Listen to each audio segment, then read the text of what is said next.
I'm going to record today. All right. So, we're starting section 3.1. The whole chapter 3 is going to be linear functions. Okay, so in the beginning, I'm hoping this will be a little bit of a review for people. So studying variables, we're studying more than one variable at a time with only one equation. So having y and x in the same equation. Now, for this kind of problems here, these kind of problems, we have to think about the fact that we have multiple solutions. And it's logical because think about how you graph a line. What is a line really? Who knows? What does a line really consist of? All the answers to an equation. Well, how many answers, Katerina? Aren't there a lot of them? Yeah, so if we had a line, doesn't it go on forever? So what's the term that goes on forever? What do we call it? Yeah, so there's an infinite amount of solutions for these linear functions that we're going to study. Again, infinite, which is kind of amazing to think about, right? Earlier in math, you always learned there's one answer, there's one answer, there's one answer. Well, we're going to start learning the fact that the solutions to the linear function are a set of answers, a whole group of them, okay? So, what we're going to look at today are very basic linear functions, and we're going to look at them algebraically. We're not going to study their graphs today, okay? Now, geometrically speaking, what is a line? Geometrically, I know you said a line is all the solutions, but what is it really? And I know you take geometry next year, but logically speaking, try and think, what is a line? Like, how would I draw a line?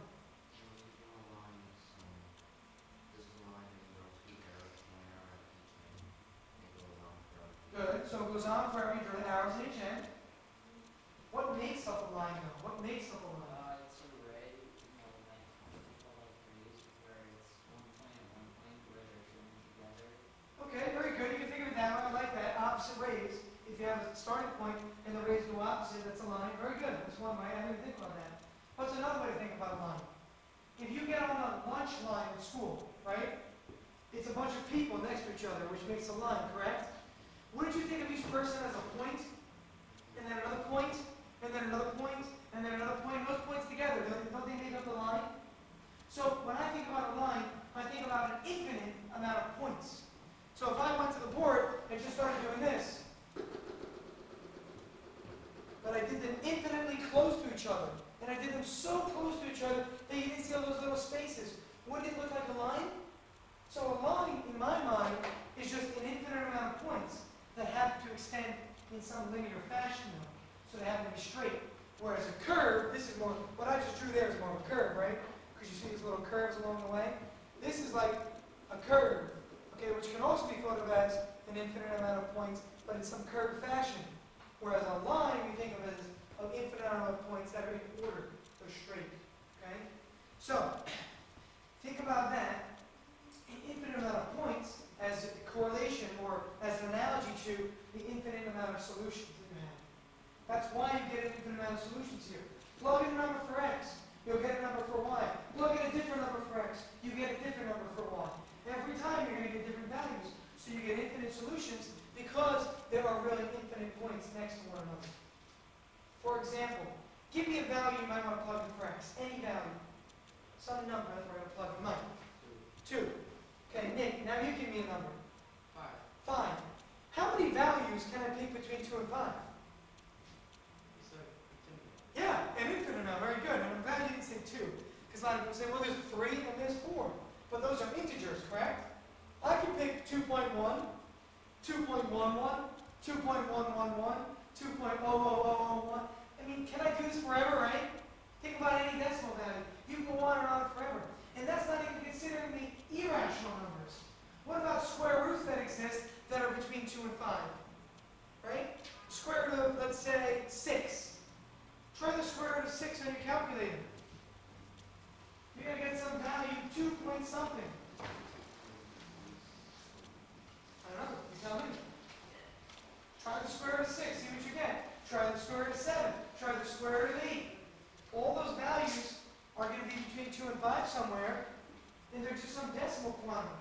So we can have an infinite amount of points at any time between two numbers. Between the numbers 1 and 2. You can come up with an infinite amount of points between them.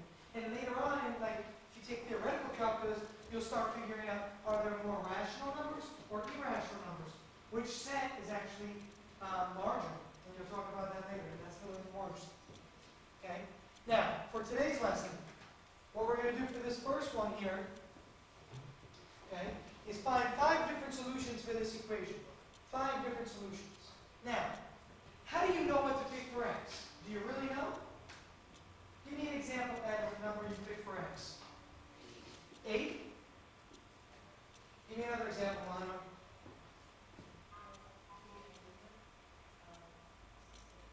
6? -2. Erickson? 0. I like that, okay. And Peter, one more.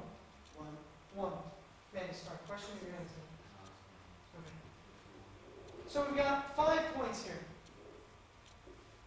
Now, what stops me from picking different points? I could have picked -7, right? I could have picked -12.347. I could have picked -330,000. I can pick any point, really. All I want to know is, what is the corresponding y value that goes with it to give me a solution? How do I figure that out now? Somebody tell me. What do I do to figure out what the y value is here? So?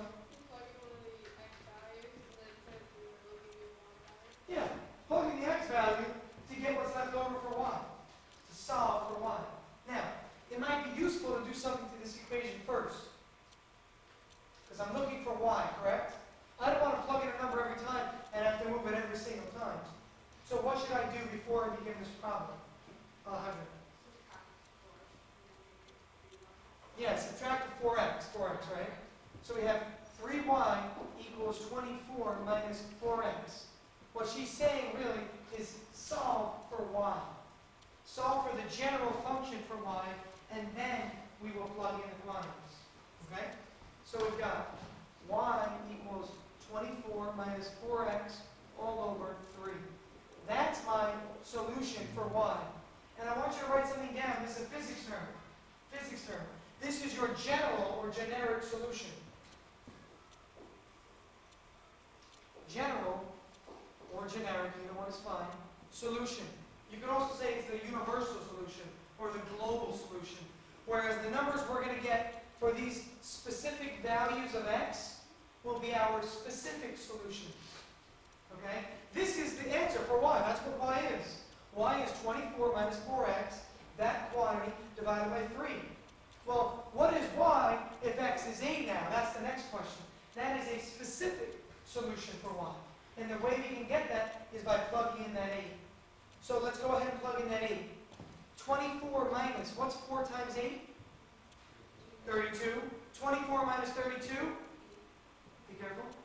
Negative 8. Negative 8 over 3, let's just leave it as negative 8 thirds. And we'll put that in decimal form in a minute. Again, this is the answer for y if x is 8, which is very different than saying this is the answer for y over here. This is always going to be what y represents, because it's the general solution. But this happens to be the specific value for y when x equals 8. Okay? Now let's try 6, then negative 2, and then 0, and then 1. 6. Somebody give me 6 here. Help me out. 0. Good. Because plug in a 6. 24 minus 24 is 0. 0 over 3 is 0. Negative 2, somebody. Negative 2.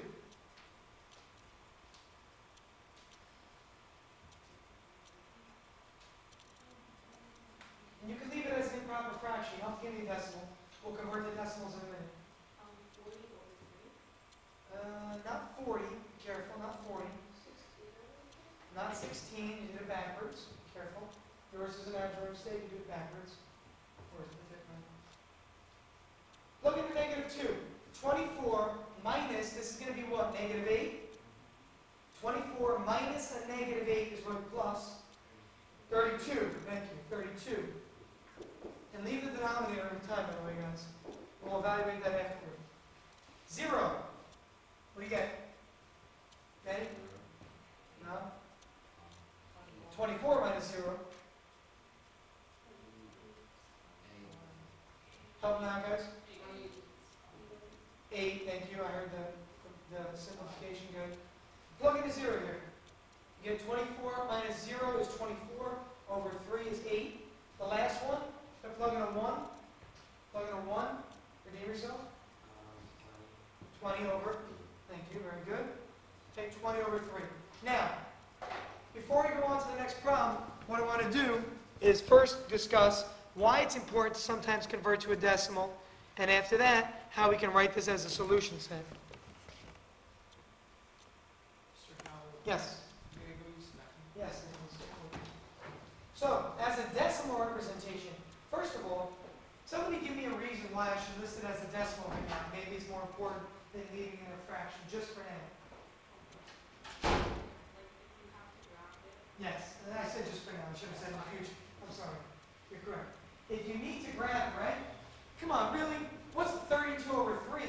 Well, I want to know it's 10.6 repeating. But 10.6 repeating tells me a lot more when I'm graphing, right? Than 32 over 3. Whereas for slopes, when you're looking at the slope of a graph, isn't it nice to have a fraction? Because it's rise over run. Whereas when you're plotting a point or a coordinate, decimals are good. So you need to use logic. Don't just say, I'm going to leave it as a decimal or leave it as a fraction. Why are you doing that? If you want to graph locations or coordinates, it's very important to have them as decimals. It helps a lot. If you're graphing a slope and you have, for example, say your slope is 2.5, it might be easier to write that as 5 over 2.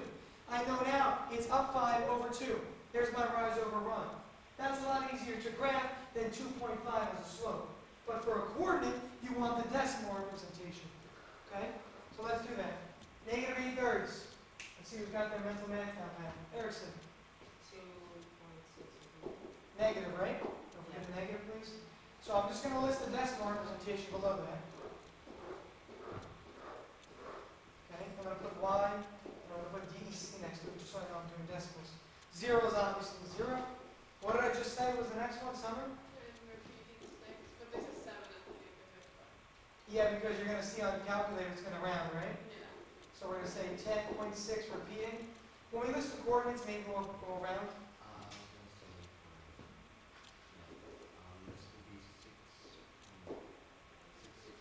Good. And you already did the first one. Very good. 6.6 repeating. So those are my decimal representations. So on the last line, let's write down our solutions to this. And how do you write a solution when you're looking at, let me scroll this down a little bit. How do you write a solution when you're looking at two coordinates, x and y? What do you have to do? Good. Write them as an ordered pair in parentheses. So, this first value for x, I went down too far. We need to see what our x's are. Okay. We've got an 8 and then a negative 2.6 repeating. Okay?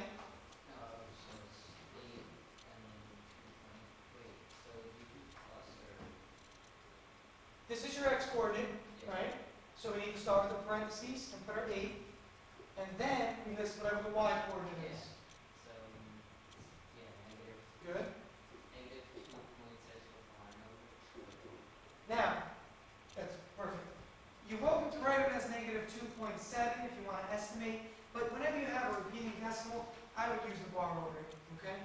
Second one was just 6 right here, right? And then 0. 6, 0 for the second one. Third one. It should be very trivial, guys. I'm just reading off the board. Erickson. Thank you. Next one, even easier. Alejandra. Good. And the last one, Summer? 1, 6. Good. Okay? Now, notice, we happen to choose points that gave us both of our intercepts. What are intercepts again? And we're going to get to this when we graph, but just to remind ourselves. Yeah, we're across the axis. So here, 6, 0 means that you go over 6 and up 0. So here's your x-intercept right here, it turns out. And here, it turns out, is your y-intercept, 0, 8. Okay, it turns out we have both intercepts in this example. So our solution of these coordinates, if you wanted to write them as a solution set, start with a squiggly bracket, list each coordinate set with commas in between them.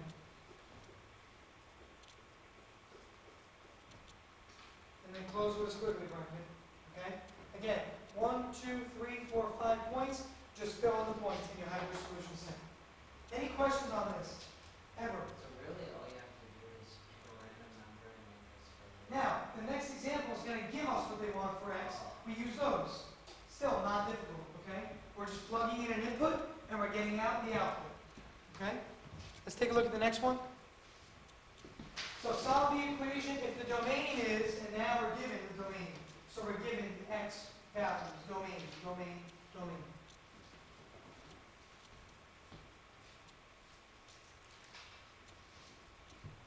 For this one, please, everybody, try and solve for y generically first. Solve the equation for y, and then we'll go ahead and plug the points in. And then we'll go ahead and plug the points in.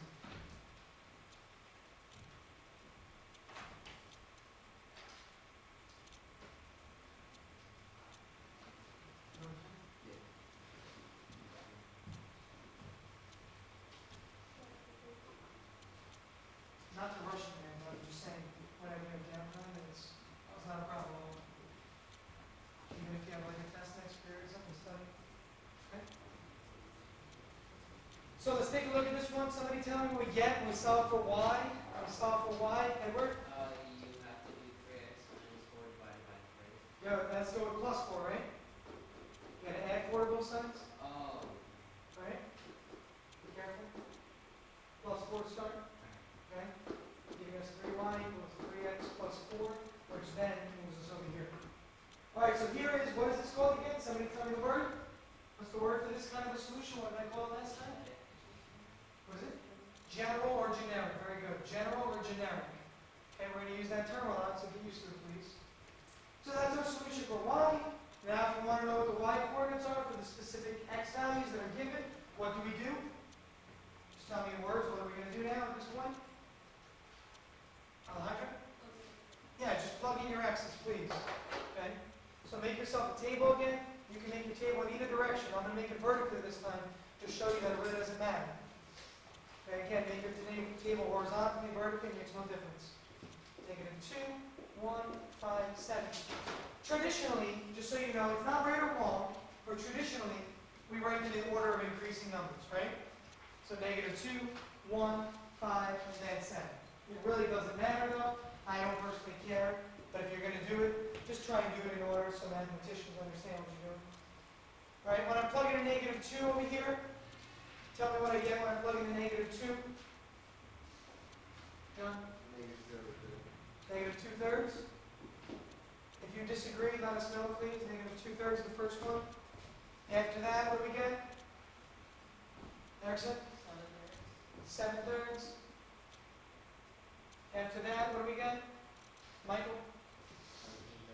19/3. And finally, the last one? 25/3. Well done, guys. Well done. Now, there's no need to write another column of decimals. Let's just write a solution column, and we'll put the decimals in there. Okay? So let's make a solution column now. So here, as an ordered pair, -2, -0.6 repeating. Here, as an ordered pair, 1, 2.3 repeating. As an ordered pair, 5, 6.3 repeating. And finally, 7, 8.3. Okay? Now, with all of these values, we happen to have repeating decimals. Why do we have repeating decimals here? Why do we have repeating decimals? Who can answer that question? Why are they all repeating? Because when it's a third, then it's not even. Good. Whenever you divide by a 3, okay, either you have 0.333, 0.666, or you have no decimal at all. So whenever you're going to get a decimal as a result of dividing by 3, you're going to notice, okay, you're going to notice a lot here when you're dividing an integer, obviously, by 3, that you're going to get a lot of repeating decimals. So as a solution set, if you wanted to write this, we can go ahead and just list the ordered pairs. So the first one would be -2, -0.6 repeating, comma, the second one, comma, the third one, comma, the fourth one. Okay? That's what our solution set would look like. Now, before we get into the next question, let me quickly just discuss with you that you don't have to do all this by hand every time. You should be able to do it by hand, but what can you do instead? Calculator. What function on the calculator would enable me to do this? No idea? That's a good answer. Let's go ahead and look. Okay? Let's take a look at our calculator. Everybody press y equals, please. Press y equals.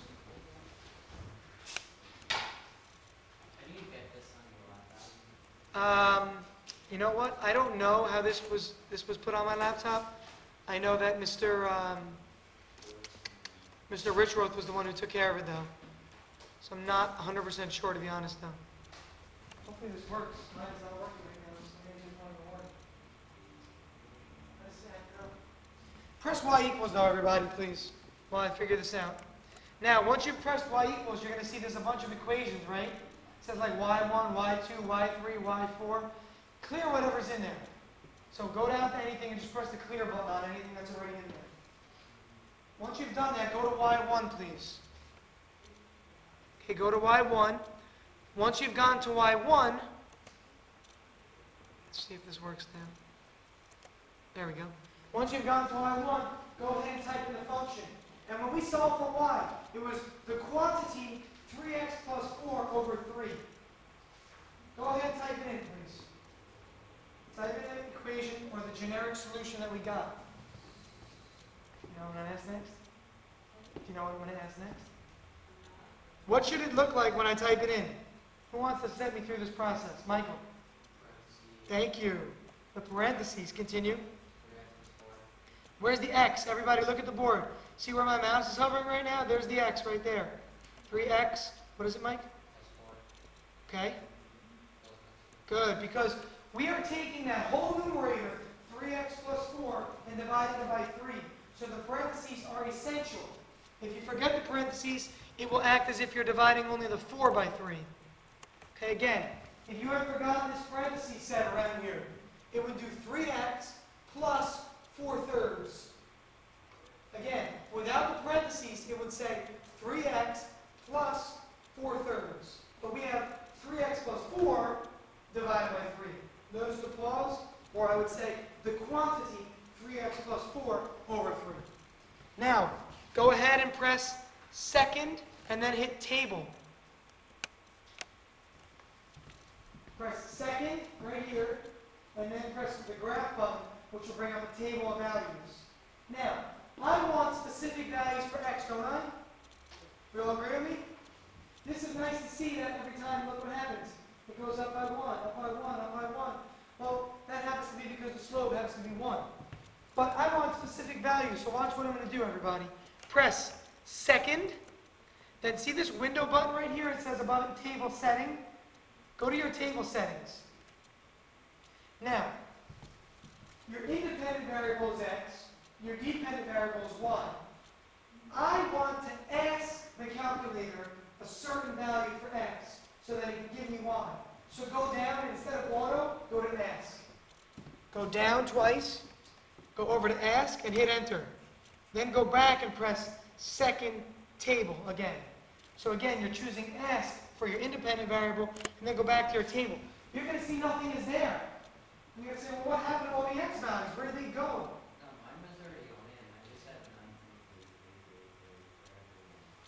9. Were all these x values the same also? They were 1, 2, 3, 4, 5, 6, 7. You didn't put an x in your equation, that means. Go to your equation. You forgot x, you put 24 instead of 24x, right? So press the second insert. Insert. Now press the x. Just put it in the most button.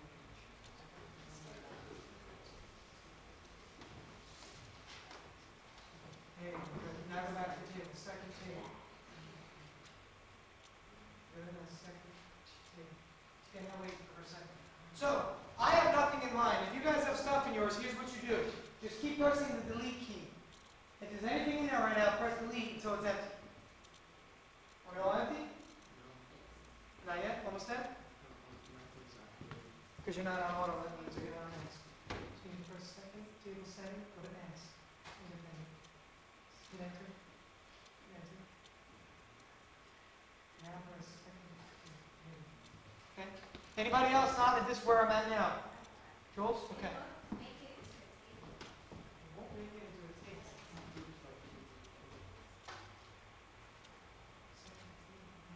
So add, once you do the table setting, press second and graph, go back to the table. All right, go ahead and type in the numbers now you wanted.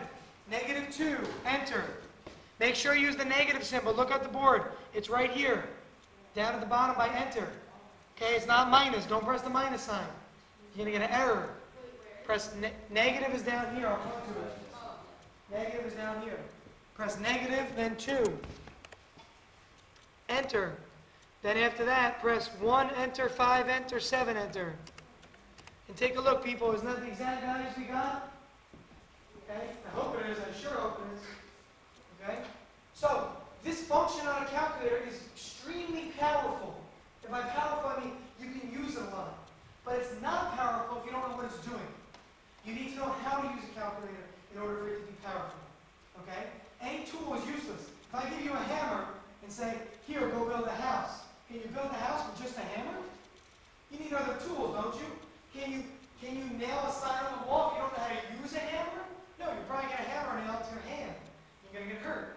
Your tools are only useful if you know how to use them. Okay? So these calculators you have in front of you, they're pointless unless you know how to use them. Let's go on to the third example now. Okay? Word problem with a linear function now. Word problem with a linear function.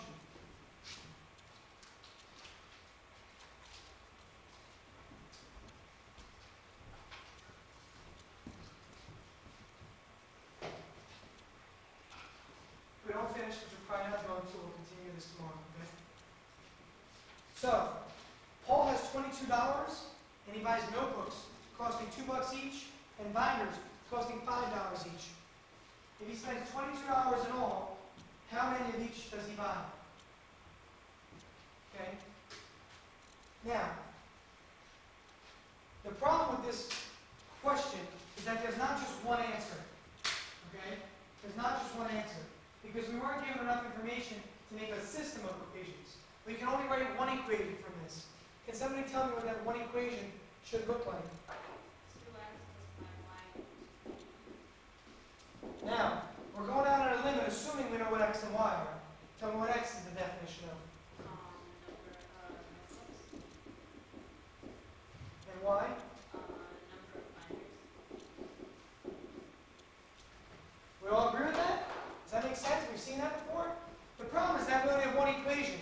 If we had another equation that said he bought a total of 12 supplies, you could say x plus y equals 12 and then solve simultaneous. But here, there are many possible answers. Would you accept he bought 4 binders and 1 notebook? Does that work out? Yeah. And that's one of the possible answers. And what we're going to do here is we're going to discuss all the possible answers because there's more than one. That's just one of them. So I think was. If you're not given, the second equation, you need to come up with all possible solutions. And I'll probably write them. How many ways can he arrange this purchase? So he can get, as Ed just said, you can have 4 binders and a notebook for sure, because that adds up to $22. But he can't have 2 notebooks, for example, and we're going to discuss why, okay? Because then he'll get a fraction of a binder, and we can't have a fraction of a binder, okay? So let's go through this process. Let's start by saying to ourselves, let's make a table here. Okay, an x and y table. Let's solve for y again before that, though. So solving this one for y, I'm going to get y equals 22 minus 2x over 5. This should be pretty routine by this point, how to solve these. Okay, 22 minus 2x over 5. Now, when I do this quickly, I move the 2x over, and then I divide by the quantity 5. Get used to doing this. It's going to keep happening. So that's the y value. If he buys no notebooks, how much does a binder cost again? How much is a binder? $5. If he buys no notebooks, can he buy binders and spend all $22? No. Because if he bought 4 binders, he would spend how much? 20. But if he bought 5 binders, he would spend 25. But it says he spent exactly 22. So if you buy 0 notebooks, your solution here is going to be a decimal. We can't have a decimal. So I'm just going to put DEC for now. Sure, it's going to be some quantity for y, but it's going to be exactly 4.4 binders. You can't have 4.4 binders. So for this problem, we need to not only use math, but also use logic and realize you can't have a fraction of a binder. So 0 notebooks doesn't work. If he bought 1 notebook, That takes away $2, right? So how many dollars are left for binders? 20, which gives us how many binders? 4. So this is one of our solutions, as Edward said a minute ago. Do we see what's happening here, people? So here's what I recommend you do. Plug this into Y1. Go ahead and look at your table. Type in 0, 1, 2, 3, 4, and keep going. And see which ones are whole numbers on the Y coordinate. Okay? I can't get to, it just stays that table setup. It stays at what? Table setup. Press the second and then press graph to go back to your table. Because your table is right there. That's the word table. Press second and then table. Second, table. Okay, 0, 1, 2 is a decimal. What about 3? 3 is also a decimal. But when you get to 3, 4, and 5 are all decimals. When you get to 6, though, what do you get for the Y coordinate? 2. There's a solution. 6, 2, and 1, 4 so far. And it's going to be all decimals until you get to? Until you get to? 11. When you get to 11, what do you get as an answer here? Summer? It's 0. 0. Meaning 11 notebooks and 0 binders. Nothing else will work. Try any other number here. They're not going to work. You're going to get all decimal values for your number of binders. So, Paul can bind 1 notebook and 4 binders, or Paul can bind 6 notebooks and 2 binders, or Paul can bind 11 notebooks and 0 binders. Everything else is going to be a fraction of a binder. Everything beyond 11 will give you a negative amount of binders, right? Try 12 and 13. Don't you get a negative Y value? Try 12 and try 13. See what you're going to get. You're going to get negative Y values. Can you have a negative binder? Right? Just like you can't have a fraction of a binder, you can't have a negative binder. Okay? The period's going to end. I'm going to tell you what I want you to do for your homework. Okay? Hold on one second. For your homework tonight, there are certain problems I want you to work on. We're going to do problem 4 tomorrow. There is a problem in your homework that involves example 4. Don't do it for tonight. I'm going to do it tomorrow in class. And I'm going to try and figure out which one that is. Write down your homework. While you write that down, I'm going to try and figure out which problem I don't want you to do. Okay? There was one of those that involves example 4. So I'm going to have you not do that. So we have tomorrow off. You do have tomorrow off, guys? Yeah. Tomorrow off then? Okay. So then Thursday. Is that what you're going to say? Yeah. No. Yeah? What was your question?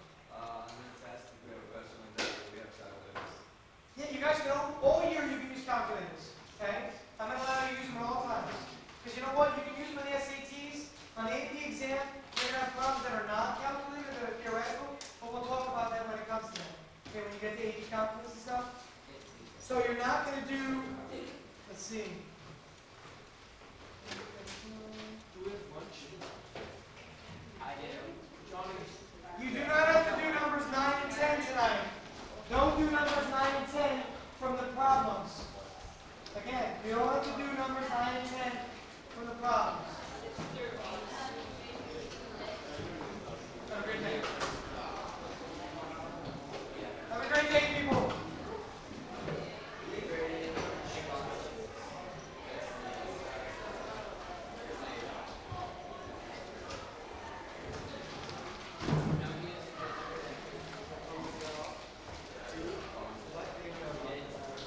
I have them tomorrow. If you need help with homework, though, let me know. We can schedule another time. Okay.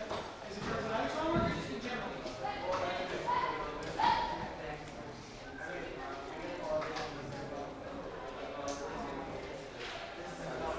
Hey, take a minute. Have a good day. If you come by after school, I'll have the other classes. Okay, yeah. If this is not that bad. Okay. Have a great day. Did you get there for 2? I talked to a senior.